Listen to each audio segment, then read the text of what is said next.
Sir, इस समय झंझारपुर को लेकर क्या कहना चाहिए? कुछ नहीं, अब तो बस 2-3 दिन शेष रह गए हैं प्रचार में। सभी उम्मीदवार जा रहे हैं, लोगों के बीच में अपनी बात रख रहे हैं, मैं भी रख रहा हूँ, और साथ में जो किए गए कार्य हैं उसको भी रख रहे हैं। दिल से काम किया है, ईमानदारी से काम किया है, पूरी निष्ठा के साथ काम किया है।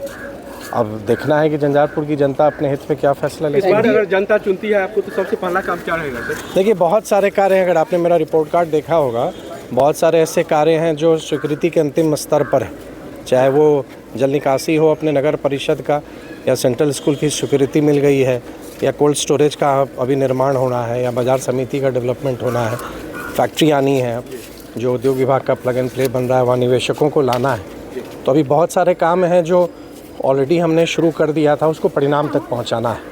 तो अगर अवसर मिलेगा तो निश्चित तौर पर उन सभी कार्यों को पूरा करेंगे। समर्थकों के द्वारा कहना है इस बार जो पिछली बार जो अंतर था उससे ज़्यादा अंतर से इस बार आप जीतने की पूरी कोशिश कर रहे हैं, क्योंकि प्रयास कुछ ज़्यादा है और लग रहा है कि कुछ एक्स्ट्रा एफर्ट किया जाए। मैं उस पर कुछ नहीं सोच रहा हूँ। देखिए, चुनाव होता है और ये बिहार का चुनाव है, और बिहार की दो विचारधारा, एक जिसने बिहार को बनाया है और एक जिसने बिहार को बर्बाद किया था, उसके बीच की ये लड़ाई है।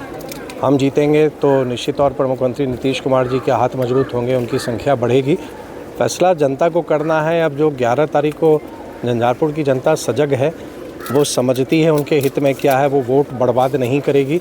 और जो उनके जिस पर उनको विश्वास होगा या जिस पर उनको लगता होगा कि ऐसी क्षमता है कि क्षेत्र का विकास कर सकता है, बिहार सरकार, भारत सरकार से योजनाओं को वो ला सकता है, विधानसभा में प्रखरता से उनके विषयों को रख सकता है, तो अब तो फैसला जनता के हाथ में है। अब देखते हैं जनता क्या तय करेगी। झंझारपुर को बिहार के पटल पर लाने वाले एक परिवार जो आप लगातार सतत प्रयास कर रखे हैं, न केवल आपके पिताजी मुख्यमंत्री के रूप में बल्कि आप भी विधायक के रूप में झंझारपुर को एक बिहार और देश के पटल पर लाए हैं, लेकिन आज भी आपको बाहरी कहा जा रहा है विरोधियों के द्वारा। इस पर क्या? नहीं, विरोधी पे हमको क्या कहना। अब तो 4 बार यहाँ हम विधायक हो चुके हैं, जनता ने चुना है, तो इसमें विरोधी का तो काम है विरोध करना। मेरे खिलाफ कोई क्या बोलेगा? हम अपने ही देश में, अपने ही राज्य में हम चुनाव लड़े। 25 साल तो मैंने अपने जीवन के झंझारपुर को दे दिए हैं, तो अब मैं क्या हूँ? तब तो अब जो लोग ऐसा बोल रहे हैं क्योंकि कोई विषय नहीं है मेरे खिलाफ, किन विषयों को रखेंगे, तो ऐसे यही सब कुछ करने की कोशिश करते हैं।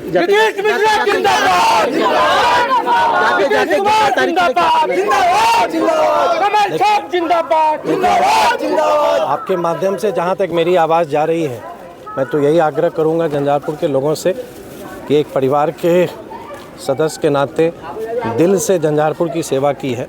कमी हो सकता है, रही होगी, क्योंकि लोग की आकांक्षाएं बहुत हैं, सभी आकांक्षाओं को पूरा कर पाना संभव नहीं होता है, लेकिन एक कोशिश मैंने ज़रूर की है, अपनी क्षमता का 100% दिया है। सरकार की योजनाओं को अधिक से अधिक मैं झंझारपुर ला सकूं, झंझारपुर के कार्यों को ज़मीन पर उतार सकूं, और पूरी पारदर्शिता के साथ काम करूं और पूरी निष्पक्षता के साथ काम करूं। जो विधायक के नाते एक धर्म होता है। जिस दिन मैं चुनाव जीता था 2020 में, मैंने कहा था कि मैं विधायक सभी का हूं, चाहे जिन्होंने मुझे वोट दिया या नहीं दिया। उस संकल्प के साथ मैंने अपने कर्तव्य का पालन किया है, और मुझको विश्वास है, क्योंकि मैंने सेवा सही मायने में अगर आप कहें तो कोई दिन ऐसा नहीं बीता होगा जिस दिन झंझारपुर के लिए नया मैं क्या कर सकूं मैंने नहीं सोचा होगा। बहुत चीज़ें लाई भी हैं, बहुत चीज़ अभी लाना बाकी है। तो अब फैसला जनता को करना है कि झंझारपुर के भविष्य के लिए, झंझारपुर के बेहतरी के लिए और बेहतर क्या होगा।